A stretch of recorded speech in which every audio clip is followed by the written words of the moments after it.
Makain tayo ng mga alaga natin pato. Yan sila, oh. Excited ng kumain. Ang ginawa natin pagkain. Ang iniwan natin na kangkong. Naluwan natin ng darak. Darak ng palay. Yung maliliit ito. Isisipo siya. Yung mga itik. Bagong bilhin nalta.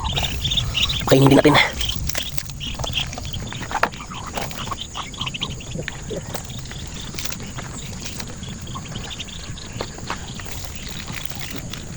Madami na silang itlog, guys. Dami ng itlog yan. Okay dyan. Yung mga itlog nila, guys. Yan isang lim-lim. Yan. Lim-lim na. Bali dalawa po yung nangingitlog. Yung iba, kailangan pa ng pugad. Magpapatay ng pugad. Yung manok naman dito sa taas. Yan o, nangingitlog na rin po siya.